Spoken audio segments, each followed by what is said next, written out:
fam, thank you all so much for checking in on me. I am feeling a lot better, still a little tired. So that's why I'm doing another recorded review, just because I want to give myself some time. What I think I'm going to do for the next episodes after episode 6, I think I might do a live for that on Sunday, because I should be well rested by then, and then we'll be all caught up for next week. But I want to wrap up episodes 4, 5, and 6 tonight with you all, so we can at least be caught up by Sunday. If I'm not feeling well on Sunday, I'll do another recorded review, and by next week's finale, I should be okay.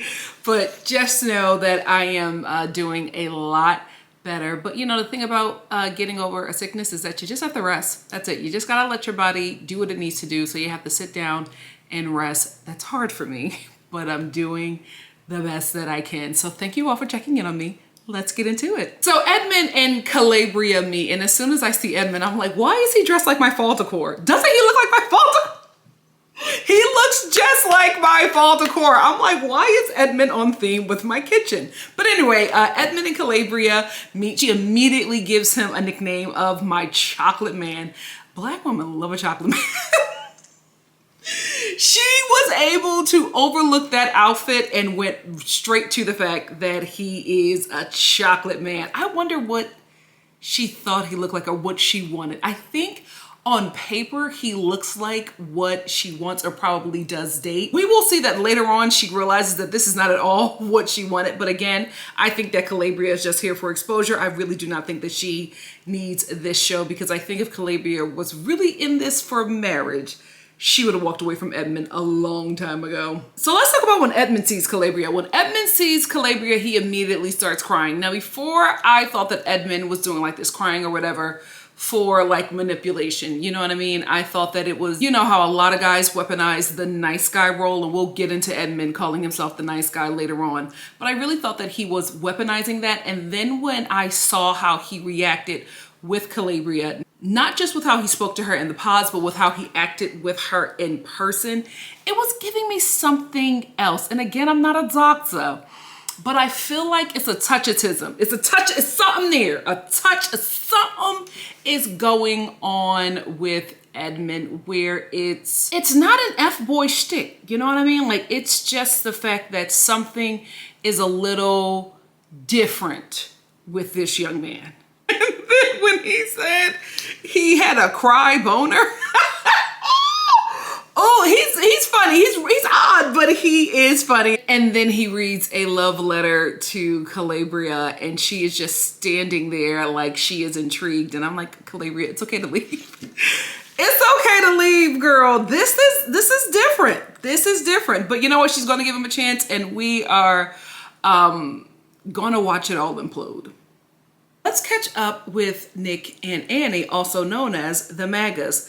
They are now bonding over beating their children. Like, I can't believe that they had an entire conversation about how they would raise their children, and Nick needed to know that physical abuse would be a part of their parenting. This couple, I mean, listen, shout out to them for not hiding who they are, but my God, today, the fact that these two horrible people were able to meet and come together on this show is so alarming. Their pod meetings have been so disturbing. And if I'm disturbed by what the show felt comfortable enough to share, I can only imagine what landed on the cutting room floor with this couple. So after they bond about beating their future children, then they discuss homosexuality. I'm going to be honest with you, I thought that Nick was going to come out. His reaction to the homosexuality question, and Annie going off on this rant about how it's not real. And I'm just like, we're at the point now in 2025 where two grown adults are saying that homosexuality is a choice. And 2025, we are literally watching a white nationalist couple fall in hate together. Extremely alarming. Here's my thing. Why do they care? Nick and Annie had such a visceral reaction to the topic of homosexuality. Why do you care? Why is it your business? Nick, your reaction, I'm going to say this without saying anything. I went to a performing arts high school and a performing arts college. Nick, I see you. All in all, this is a typical white nationalist couple, and I would not be surprised if these two actually work out. Because I think their hate is going to bond them stronger than love ever will.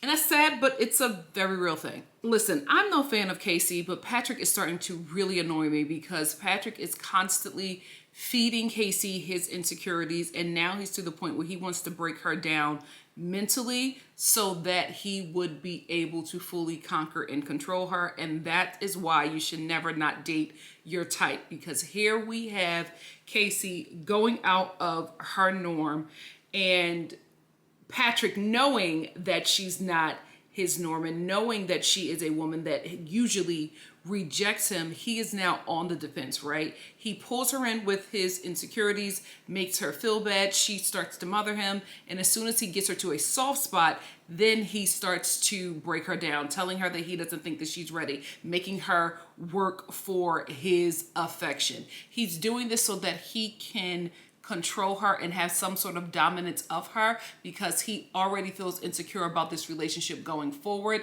And so he cannot lose her. He needs to get in her mind to fully conquer and control her. It is typical red pill, conquer, control, and enslave. It's the making of a trad wife. Megan and Jordan, again, they're having a great time. They are getting together really, really well. Brendan is fading fast. However, I still do not think that these two are it. I don't think that they're going to work out. They are great off of paper, terrible on paper. It does not make any sense. And I feel like Megan is caught up in the rapture of love, or just caught up in the excitement of this experiment. I do not think that this is what she wants for her life. And I feel like the passing of her father and Jordan's son having childhood diabetes, I think she is using that as a sign and not as a coincidence. So she's overlooking a lot of things because that one moment is binding them together. But I don't think that this was a sign from her father. I think it was just a coincidence. And I think she's confusing the situation. I hope I'm wrong, because she seems to really think that this is it. I don't know if Jordan is as excited about Megan as she is about him, but we will see. Only time will tell. This reunion is going to be so interesting. I haven't even gotten through the entire season, but I just feel like I don't think that anybody is going to be together by the end of this. I feel like come the reunion, everybody's going to hate each other. Back to Nick, he was always going to pick Annie. I think when he realized that him and Annie were joined together or bonded together in hate, Kate had no chance, right? Here is the thing. Kate is an independent, right? Kate could not be controlled by Nick. She liked him, she was intrigued by him, but she had her no's and she had her absolutes, and she was just not going to compromise on certain things. Annie was going to compromise on everything, because for a woman like that, marriage is better than anything else. Marriage is put on a pedestal for her, and to find a white Christian male, that is like a huge thing for her and where she comes from and her beliefs. So she was going to do anything to make that work, even join with Nick in his awfulness. And not excusing her, she probably thinks it feels the same way as well, but she is obviously a typical woman that you would turn into a trad wife. She is ripe for the picking of a red pill man, right? Kate is not. Kate is the one that will make that man be a better person. However, if you are somebody who is set in your ways and you do not want to be better, you think that you are the epitome of everything, you think that women need to bow down and worship you, you are not going to want to go for a woman like Kate. So when Nick knew that he found someone that he could conquer and control so easily like Annie, he was ready to throw Kate away. He was looking for a reason to have a disagreement or an issue with Kate, so he picked religion, right? So he threw out that question about, oh, do you want to raise your kids Christian or whatever? And he had already known that Kate was just not a religious person because she already spoke it, and he received that information. Now he's acting like he never heard her say that. Now he's acting like that was an absolute for him, and raising the kids Christian was like his one thing that he'll base everything off of. And it wasn't the case. It wasn't the case because he didn't know if he had a sure thing with either women. When he found out that he had a sure thing with Annie, all of a sudden Kate and religion is a big, big issue. So big that he was ready to throw Kate away. And not only was he ready to throw Kate away, he threw Kate away. And she was really brokenhearted by it. And I was just like, Kate, you don't know what Nick looks like. No shade. But I don't think that Nick is Kate's type. She did not miss out on anything. So Nick successfully throws Kate away, and now him and Annie are locked in. You know what's so crazy? How men measure each other and how they see each other as a prize for women. Because Brendan cannot believe that he's in competition with Nick. Please forgive me if I mixed up Brendan and Mike. I don't know why I keep on mixing them up. For me, they kind of look similar. I feel like the whole Denver cast, they all look similar except for the black cast members, but everybody else looks alike. I am really interested to see what do the family trees look like in Denver, because I wouldn't be surprised if a lot of those family trees are a wreath. Anyway, Brendan cannot believe that he's in competition with Nick. The men and women are a lot closer than the couples that are getting engaged because they spend more time with each other. So Brendan is looking at Nick and how he operates, and he's like, there's no way. In the real world, Nick is not competition for him, and he cannot believe that he is losing out to Nick. Not only is it an ego check, it's also infuriating him because he knows Nick, and he knows that there's no way on paper and off paper that Nick is a better catch than him. So there is something starting to form in him, a bit of frustration with Annie, because he's frustrated that she cannot see who Nick is. However, that is the experiment. For her to not see, for her to fall in love with the representative that she meets and then decide if she wants to remain in the relationship with him after they come out of the pods. But Brendan is starting to really resent not just Nick, he's also starting to resent Annie because he just cannot believe that Nick is his competition. And it absolutely sucks for Brendan because right after he has this conversation with his boys that in the real world, Nick could not match up to him, Annie calls him into the pods, or him and Annie have their meeting in the pods, and he's ready to propose, and she is ready to end it all, and she eventually does, and Brendan is just floored. You know, Brendan and Annie's last pod session or meeting or whatever reminded me of, I forget her name, but she was I think she was Latina, and she was talking to she was in a triangle with a white guy and a white girl. I do not remember, but I remember the white girl said that she looked like Megan Fox. And that made the white guy's decision because he was just like, Megan Fox? Like, after she said that, he made his decision. He was just like, no, I'm going to go with the girl that told me that she looks like Megan Fox, right? So he goes to the Latina chick after homegirl told him that she looks like Megan Fox. He goes to the Latina chick and he wants to break it off. And she's like, you are going to be so sick when you see me and you realize what you could have had and you walked away from it. That's what this conversation with Brendan and Annie felt like. I felt like he was going to say that. I felt like Brendan was going to be like, you have no idea what Nick looks like and what I look like, and I'm telling you right now, I'm the catch. I felt like he was trying to say that, or did kind to allude to that, but did not quite say it because I guess he's trying to keep his composure and also like not blow the experiment. But he could not believe that Annie chose Nick over him. I gotta be honest though, I feel like we haven't seen it yet, or I haven't seen it yet. I feel like Brendan is not going to be disappointed when he sees Annie. I don't think that Annie's his type. I think that everybody on this show is just trying to go to the next step of the show. So they're trying to force relationships. I don't think that any of these people like each other even in the pods. I don't even think it has anything to do with looks. I think it's the pods as well. I think all of these people are forcing relationships to stay on the show. I will say this though about Brendan.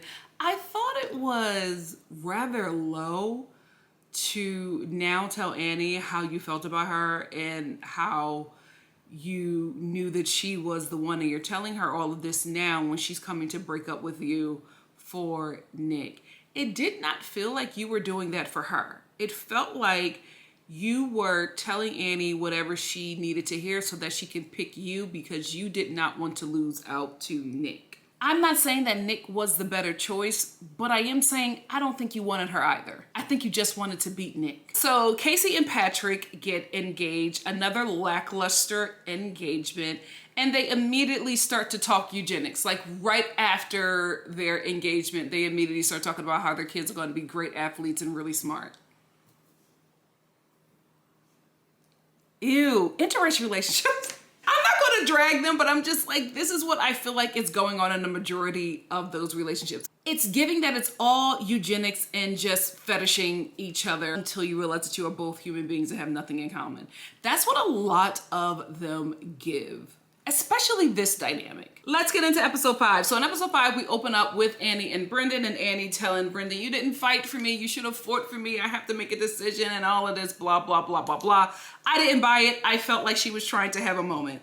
That's what it was giving me. It felt like she was trying to have a moment for Love is Blind to be like, you didn't fight for me. You should have fought for me. This was her notebook moment, and it just didn't land with me because I do not think that either of them were fully committed into this process. I felt like Annie is a pick-me and she just wanted to get picked. And I feel like Brendan all of a sudden committed because Annie was going to choose Nick. It all felt very superficial and I just wasn't invested in it. So after Annie breaks it off with Brendan, she goes back to another pod session with Nick and he proposes. Very bland, very vanilla, very mayo, very uninteresting like Nick and Annie. No shade, but it's just, you know, it's a very bland couple. I hate to say this, but there is a movie that Paul Walker was in and Annie and Nick remind me of the serial killer couple. What is that movie where Paul Walker played like this gangster? Hold on, what is the movie? Paul Walker gangster film. Running Scared. Paul Walker was in this movie called Running Scared. His best work, to be quite honest with you. He was in this movie called Running Scared, and there is one scene where this like little boy, I think the kid is his son or his girlfriend's son in the movie, and he is kidnapped by these child serial killers. And I'm telling you, if you've never watched that movie, go back and watch that movie. Please hear me when I tell you this. Nick and Annie are the spitting image of that couple. As soon as I watched their first scene, I immediately thought of that couple. Tell me I'm lying. You can't, because it's the truth. So Brendan goes back to let the boys know that not only was he rejected by Annie, he has to leave the process because he has no other aspects. The thing about this that cracked me up was that Brendan could not even be sad and somber and like sit in the moment or say his piece because Edmund was crying so hard. Edmund was so distraught. He was like, oh man, I can't believe it, man. Oh, that's not right, man. And Brendan is just like, yeah, it sucks, I have to go. Can I have my moment? Like Edmund would not let him have his moment. And I don't think that Edmund was like trying to overtake his moment. I just think that Edmund's emotions are really, really big. And I don't think he's ever been able to contain them or was trained to like handle these emotions as they grow with him. I am so interested to see his family. Like I need to know how Edmund came about. Because is it tism or is it trauma? We're gonna find out, y'all. It could be both. So in this episode, Casey and Patrick finally meet. I will say initially, they look the happiest to see each other that I've seen out of this season. Like I was actually surprised. I thought that Casey was going to be turned off because I just never believed that she would date an Asian guy. Like just from what she gave me and the way she started talking about like her family, how her brothers are all with Asian women or like one of her brothers is with a mixed person. The way she, a biracial woman, black, probably black dad and white mom, but the way she was talking about those relationships, I gotta be honest, Casey, it gave me fetish. It didn't give me that they just met these people and it was a natural relationship. It gives me like your brothers were probably seeking out certain kind of partners because of their beliefs about either the white women from their community or just American women in general. Just by the way you spoke about it, I just don't think that you are somebody who dates interracially and especially Asian men. But when they saw each other, it looked like, oh, this might be an actual successful relationship. Well, girl, hold on. So when they see each other, it looks genuine. Like these two really, really like each other and they're happy to see each other. Then we get Casey in her confessional. Totally different person. Totally different person. And I'm like, wait a minute, Casey. Because I wanted to be wrong. I wanted to be wrong, but just the way she was in those pods, I just did not believe that she would fully go through the process with Patrick and the way she was talking in that confessional. It's like she was saying one thing, but her body and just her reactions was telling us another thing. And I honestly think that when she saw Patrick, she was just not attracted to him. I think when he told her that she was Asian, I think the Asian man that she pictured in her mind was homeboy from the Train to Busan. What's his name? Because y'all know I got a crush on him too. Train to Busan. What is his name? Ha! Fine as wine, child. Fine. What? Focus. Come on. Yes. That's who I think she was thinking of. I don't think she pictured Patrick as how he is, which is, I think that Patrick is an attractive guy, but I think that the man that she pictured was like, you know, gone. You know what I mean? And when she saw Patrick, I think immediately, she was just not attracted to him. And I think she knew what that would look like. And she tried her darndest to force an attraction, but it just wasn't there. So Miss Megan Sparkles finally breaks it off with Mike. I think she just is more, I think Jordan just intrigues her more. You know, he is just fun. And then again, it's also the connection with her father that makes her think that this is the right way for her. And Mike is another guy that I think is going through the same thing that Brendan is going through, that he cannot believe that Jordan is his competition. Because here is Mike, this single guy, single child-free guy with a great job and making a lot of money. Why wouldn't any woman want him? And then he's losing out to the working class guy with tattoos who has a child and does not make what he makes. He has worked in a way to sustain a certain life to put him ahead of men like Jordan. And here a man like Jordan is stealing the woman he wants. Another man in this process whose ego is bruised. But I'm kind of glad that Megan made the decision that she made. Although I don't think that Jordan is for her, I think that Mike would have been a worse partner. I don't see him as being kind and warm, and I think that is what Megan is looking for, and that's why she fell for Jordan. And then Miss Sparkles and Jordan get engaged. I will say, out of all the engagement that I've seen this season, this one was the one that I liked the most. I low-key was rooting for them, although I don't think that they should go through with this process. But I low-key was rooting for them because I just feel like out of everybody, this is the couple that I guess I like the most. I think I like them the most because they seem the most realistic.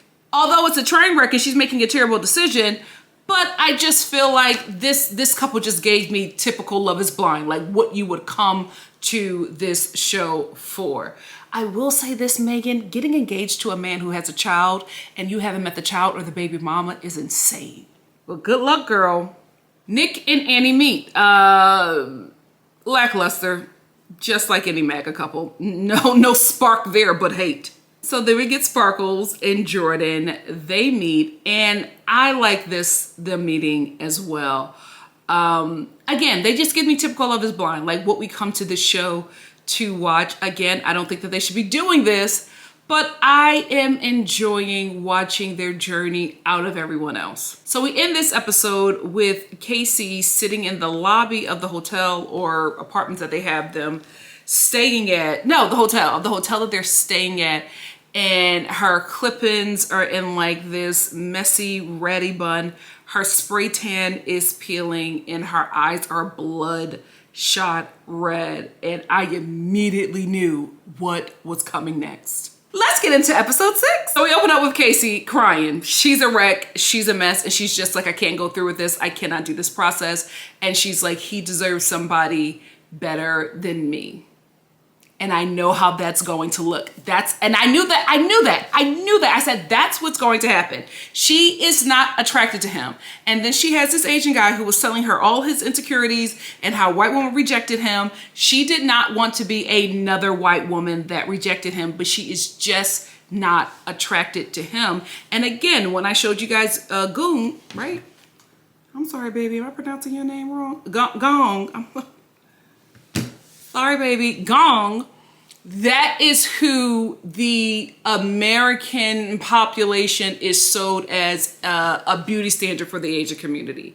Maybe the Asian community gave that to us. I don't know, but I'm just being very realistic and honest with you, is that is what Americans consider an attractive Asian person. That is the standard that we are sold.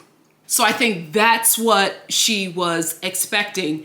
And then she sees Patrick, who looks like an Asian person that is not put on a beauty standard pedestal in America. I don't know about anywhere else, but I'm just telling you about the nation that I grew up in. And although I don't think that, but I think that is probably what she was feeling. And I think that's why she was trying to hold on to her still wanting to be with him. But she's just not attracted to him. And when she said, I know how that's going to look, it is because that's how it looks. And how it looks is actually how you feel. And she feels bad for saying it because of how Patrick set up their initial meeting. I'm not necessarily siding with Casey. I will say she's in a tough position because this happens in Love is Blind all the time. It happened with Joe and Madison. Like, you talk to somebody and you put a certain look to them and then you see the person and it's not it. Casey's situation is a little bit more difficult because race is involved and she's a white woman. Knowing the history of the racism and the anti-Asianness within the white community, it is very hard for her to say she's not attracted to this guy and it doesn't look a certain way, because we have to be honest here. Her not being attracted to him is absolutely rooted in racism, because Patrick is not the Asian beauty standard that we are sold here in the US. And because he does not look like that or live up to what she expected, she wants to leave. Because I think, and we just have to be honest here, I don't think she can forge an opinion on her not being attracted to Patrick that isn't rooted in racism. And that is something we all have to battle with. There are people, Black people within my community, that will look at somebody as stunning as I am and will not see my beauty because they are trained and raised to believe that dark skin is not attractive. It happens all the time. Men who are tall are immediately considered attractive. Men who are short, no matter how fine he is, his attractiveness is taken away from him because of the machismo that we have been sold here in the US and probably globally. So it's a tough spot to be in, because she has to reckon with why she does not like this guy. And it's wrong, but not necessarily wrong. It's a tough position to be in. I do feel bad for the girl. I wouldn't want to be in it. I wouldn't want to be in it, because you can say that you're not attracted to someone, but when you say as a white woman that you are not attracted to an Asian man who had already set you up for what his experience is, it just doesn't look good. Tough situation to be in, man. Tough situation to be in. So anyway, the reason why I can't really give too much sympathy to Casey is because instead of just being honest with Patrick, she is leading him on. Like, she meets with Patrick, he's like, what's happening? What's going on? And she's hugging him and she's kissing him and she's just like, I just have to go. I just have to leave this process. And she's making him think that she just wants to leave the process. She's not telling him that she's not attracted to him and she doesn't want to be in a relationship with him. So while she's not being honest with him, she's giving him hope that there could be something outside of this, because he's even repeating to her that, oh, we'll make it work outside of this. We'll figure it out outside of this. And she's like, no, well, but she's not telling him. And he's like, yeah, I'll see you after this. And she's like, no, don't come see me. But she's not telling him why.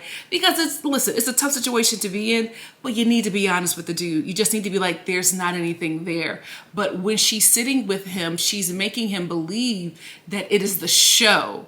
That's why she's leaving, because she even looks at the producers. She's just like, they're trying to make it seem like, it's something else. They're trying to make it seem like I don't want to be with you, and that's not it. I just can't do this. I can't do this process. I can't. I gotta go. I have to go, Patrick. And he's like, fine, I'll go with you. And she's like, no, you stay.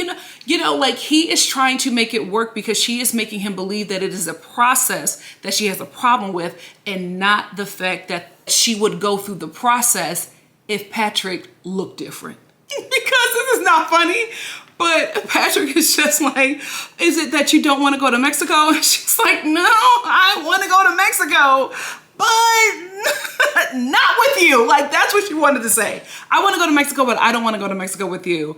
And that is why I'm just like, Casey, you get no sympathy from me, because you could have told him. You could have just been honest with him. You could have been like, listen, I can't get there. Because she told that to production. She's just like, I can't get there with him. Tell him the truth. I think she's trying to spare his feelings, but I think most importantly, she's trying to spare herself because of how it will look. And I think she just feels that guilt because how it will look is actually how it is, girl. And I honestly think if she was just honest with that, she would not be feeling this shame that she's feeling, because the shame that she's feeling is because of why she's not attracted to him. Because Casey will date an Asian guy, just not a Patrick. And that has to be examined. And I honestly feel so bad for Patrick, who I haven't felt bad for a minute, but I do feel bad for him because he was lied to by Casey, and he was made to feel optimistic, and he's thinking that he's going to lead this process and he's going to meet up with her and they are going to work on their relationship. And he does not know, but production knows that she does not want to be with him. She is not attracted to him, because they show footage from 45 minutes earlier where she isn't crying. And she's just like, I can't get there with him. I'm just not attracted to him. I do not believe that my attraction will grow. So I don't want to go to Mexico and waste his time. Basically, she doesn't want to go to Mexico where it is going to be probably expected some kind of intimacy. And she can't give him that because she's not attracted to him. Now, she doesn't have to tell the dude that she's not attracted to him, but she can say what she said to production. I just don't think I can get to where I need to get to in this relationship where I can say yes at the altar. No, I don't need any more time. Where I'm at this point, I do not want to pursue this relationship any further. That's all you had to say. But I think she can't say it because of what is really happening within her. The truth is an awful truth for her. That's basically what it is. Like, there's no way getting around her truth, so that's why she cannot say it. So it's easy to say these lies because the truth is a bit more sinister. So Patrick and Casey are out of the show. Now we have the remaining cast, and they all go to Mexico for the pre-honeymoon. So the first couple that we see is Joe and Madison. Madison is in a cute little pink bikini, and then we cut to Joe in his confessional talking about he is attracted to thinner women, and he's laughing, and he's like, no, she's attractive, but she's not normally what I go for. Here is the thing. If Madison is not normally what you go for, why are you in the pool with her legs wrapped around you, kissing on her? How you getting hard for somebody that's not your type? Like, stop playing these games, Joe. You know that Madison is pretty. You are attracted to her. But you don't want to be honest about it because of the men that you're performing for. Embarrassing. Real quick before we move on, let's get into this high school conversation that Calabria and Edmund have. And I want to say this. The whole time that I've been reviewing this show, I've been like, Calabria, you know exactly what you're doing. You're just staying with him to stay on the show. Now I'm just like, maybe you and Edmund are a match made in hell, because this conversation that she had with Edmund was so childish, so high school. I could not believe that a grown woman was asking a grown man these questions. So she's sitting down with Edmund, and she's talking about how she needs a protector. Of course, as a woman, you want your man to be a protector because this word is very dangerous for women. So I absolutely get it. But then she gives him a scenario. She's like, what if this big buff guy walks up to me while I'm walking with you and we're holding hands and he takes me from you? What are you going to do? Edmund, in my opinion, gave the right answer to this ridiculous scenario. He said, I'm going to get security. And Calabria is just like, oh, I don't like that. Let me remove the guy being buff. Let me just say it's just a guy, and he pulls me aside while, you're looking at him. What are you going to do? And Edmund's like, well, I'm not confrontational.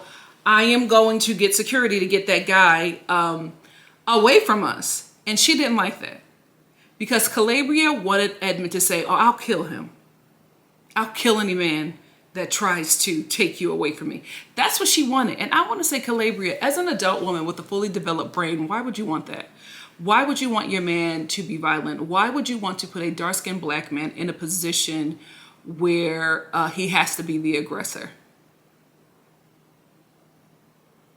Like, what is that? Like, I'm just like, you want him to look out for you, but you got to look out for your partner as well. How would Edmund being violent to this man benefit you or him?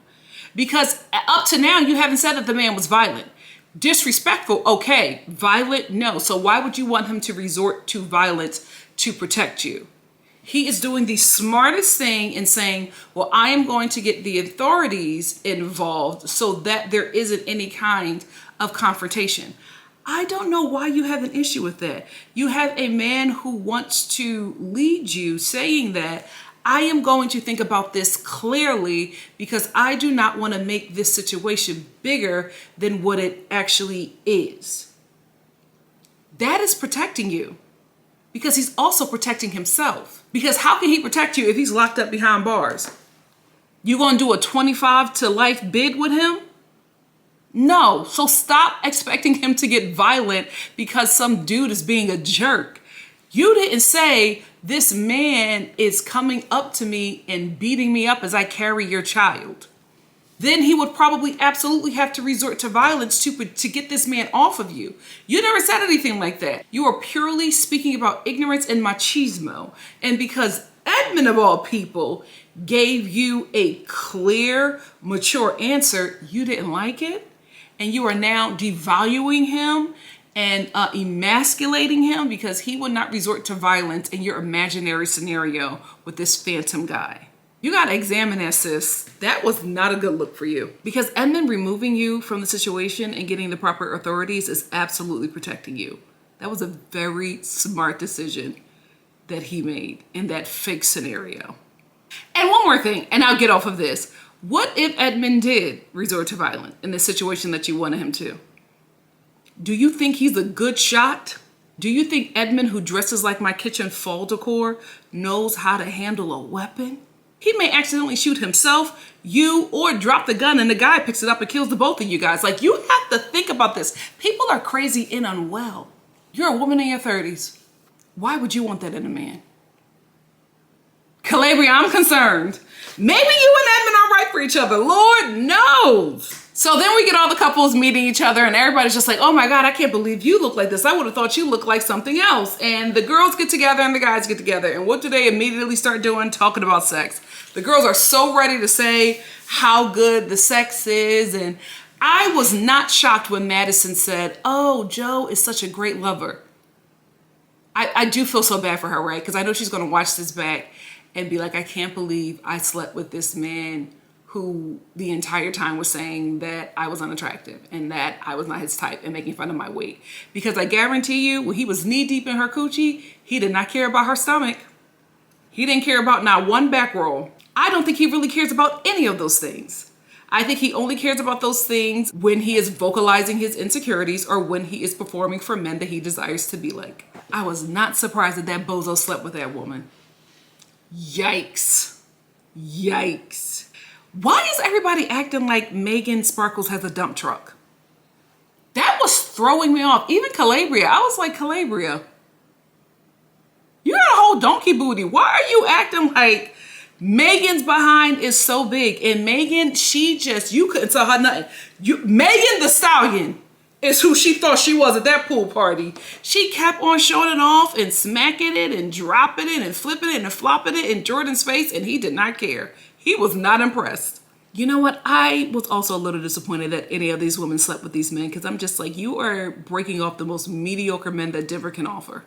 The only one who ain't get nothing is Edmund, and my God, today that boy is starving. So much to the point where he was rubbing Calabria's feet, and then he started like sucking her toes.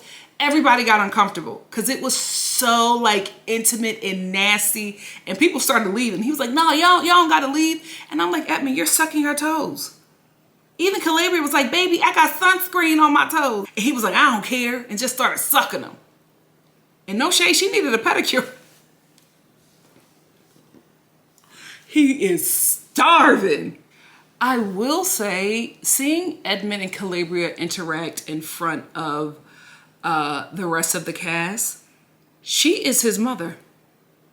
She is absolutely that boy's mother, because the whole time that they were hanging out with everybody, she was constantly apologizing for how Edmund acts. And it looked like a mother apologizing for her toddler who was like screaming in a restaurant or having a temper tantrum in the market. And she's like, oh, I'm sorry, my child. Like, that's what she was doing the entire time. And I'm just like, you don't have a husband. You have a child, a horny child at that. Because he is pissed. When Edmund found out that all the guys were having sex, he was just like, what? It's just me? Like, I'm the only guy? And keep in mind, him and Calabria have been doing some things. So they probably been poking and sucking, you know, and biting, but not penetration. And he is like really upset about that, to the point where the men are like, calm down. I can't believe it. The guys were like, it's okay, Edmund, like, you'll be fine if you don't have sex. And Jordan was just like, I've been without sex for a long time and I'm okay. You will be fine. And Edmund's just like, I don't want to not have sex with somebody I'm about to marry. Now that I absolutely understand, but this is like a speed through process. And if you and Calabria have been doing some stuff already, you know she got the skills. Yes, sex is very important, but the way he was acting, I just felt like he was overdoing it, to the point where even the men were like, chill out. The guys were like, Edmund, you're doing too much. And he was. Jordan and Joe have a very weird relationship. Now, maybe they were both drunk. I don't know. I haven't watched ahead. But the way that they were like just into each other, to the point where Megan was just like, oh, Jordan loves Joe more than he loves me. You know what I mean? The way they were acting was very, very odd. And I'm wondering why the show kept that in. Is something going to happen later on? Like, what was going on with those two? That relationship was really, really weird. And maybe they were just drunk. Maybe that's what it was. But the way they were interacting with each other was odd. Now, I'm not saying that it's that they're gay or whatever. It was a bit homoerotic, but I just, as a storyteller and a writer and producer myself, I always look at why certain footage is kept in the show. So for me, I'm like, why did y'all keep that in? What part of the story later on does this scene have to do with that? Because not only did you keep those scenes with Joe and Jordan in, you kept in the commentary from the rest of the cast. And that's making me think that that is a part of a bigger picture. That this scene, this relationship is a part of a bigger picture. Now, if it isn't, terrible storytelling. Speaking of Joe, he got a little drunk to the point where it was a little scary, right? I'm not even gonna hold you. Madison did too much. Madison did too much. I'm just like, have you never seen a drunk man? Especially a drunk white guy? Scary times. Scary times. I do think that Joe did the right thing. He took a little nap because he was being annoying. But the way Madison was reacting to him drinking and getting a little tipsy was just a little odd. I feel like she was kind of antagonizing. I'm like, the guy is, you know, he drunk. He's saying, yeah, all right, you telling me I'm doing too much, I'm going to go to bed.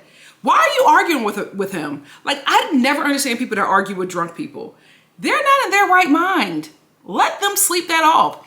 So anyway, Joe is annoying. Madison does not like how he acts when he's drinking. She puts him to bed. After she's finishing hanging out with the rest of the group, she goes to their hotel room, and Joe is sleeping. She wakes him up. He's a little startled.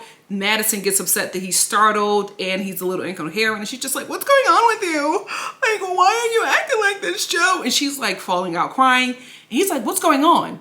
And she's like, you were acting so weird. He was like, well, I was just waking up. So that's why I was acting a bit weird.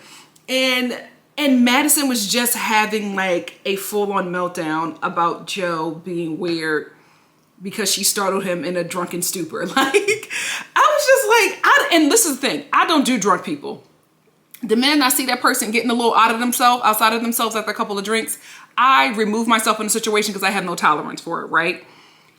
Even I was like, Megan, I think you're doing too much. Like, I was like, girl, let him sober up. She would not let that man sober up and kept on trying to like get into something with him, which was so odd. Side note, their room was filthy.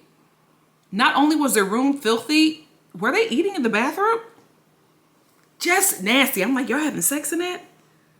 Ooh, woo! Speaking about sex, Calabria, you should have never told Edmund this story. So Edmund and Calabria are talking about sex. Edmund starts rubbing Calabria's feet because she's like, I'm never going to turn that down. And Calabria I guess she got a little bit too comfortable and she started telling Edmund about how, you know, sex is just really important to her and that's why she's taking her time with him. You know, she has had, you know, sex with guys that she did not want to be with, but it was just, you know, essentially, pardon my Philly, to just catch a nut, right? So she didn't really care about those guys, so she wouldn't even let them stay over. She would just have sex with them and send them home because she just wanted to be sexually fulfilled. She did not want to be fulfilled in any kind of way with those men in a relationship. And I don't know why she told Edmund that because Edmund didn't hear anything else other than the fact that she was having like one night stands. And he was so upset that she would sleep with those guys, but she wouldn't sleep with him. He didn't hear that she was saying, I slept with those guys because I didn't care about the relationship because there wasn't one. I didn't want to pursue anything with them. I just wanted to have sex with them. With you, I am taking this a bit differently because I'm invested in you and the relationship. I don't want sex to confuse the situation before we decide if we're even compatible. And Edmund couldn't hear her. He could not hear her. He resorted to the childlike crying that he normally does, and to the point where he was having a temper tantrum because she was refusing to sleep with him. And then he starts to say this, it's because I'm a nice guy. This always happens to me because I'm a nice guy. And everybody says it's because I'm a nice guy. And he just breaks down. I will give props to Calabria. She didn't let that move her. She was just staring at him. Because what are you doing? She's saying she's not comfortable having sex with you yet. That is not your cue to cry and say that she's doing that to you because she's a nice guy. Because now you're turning it around on her and making it seem like Calabria is the bad guy for not wanting to sleep with you. That is her body, and she made the decision that she did not want to do that. So you, with the crying and saying it's because you're a nice guy, is manipulating her, and you're also trying to make her not only feel bad, but you're villainizing her because you're saying that you will sleep with those guys, but you won't sleep with me because I'm a good guy. You're villainizing her, you're victimizing yourself, and you're manipulating her with your tears. Have the weddings happened yet? I hope she doesn't go through with this. These two are not compatible. And Edmund needs a lot of help before he gets into another relationship. Also, did you guys hear that click? Did y'all hear when he did that click? That, no shade, that was scary. That was scary. He was like, it's because I'm a nice guy. I was like, what the hell was that? I was like, did another personality just jump out? Calabria. I'm watching this and I'm like, is anybody going to step in? Because that was scary. No shade, Edmund. I think he's a nice guy. That click, I said, ooh, what's that? Props to Calabria. She did not flinch. I would have been like, you know what? Get me back to America. I'm sorry. This is not for me. I would have pulled the Casey. That click was a little scary for me. It's because I'm such a nice guy. That actually hurt. And then like immediately after the click, he starts laughing. He goes, it's because I'm a nice guy. So much was happening there. So much was happening there. I was really concerned. I was really concerned for her. Oh my God. Does she leave him, y'all? Don't tell me. I'm gonna watch. Anyway, let me watch the next episodes so I can be prepared to put up the next video for you guys, and let me edit this. Thank you all so much for watching. I am feeling a bit better. Thank you all for checking in on me. I'm probably going to do one more edited video just to catch up, and then maybe do a live on Sunday for the latest episodes. I know I said I would do it earlier, but I'm still trying to figure out a way that I can do it that allows me to catch up properly, because we still haven't talked about Potomac. I gotta talk to you guys about Miami. A lot is happening there. And then we also have to talk about Orange County, Love at the Lockup. Then Sister Wives started. I didn't know that that show started. And there's another show that you guys wanted me to review, 90 Day Fiance the other way. So it's a lot of stuff that I have to catch up on. I'm trying to figure out if a live would be better. But again, I want to make sure I have the energy to do it. But anyway, I've done a lot of talking. Thank you all for stopping by. I will see you soon for something else. Love you so much. The prayers are felt. I'll see you soon. Bye, guys. Mwah.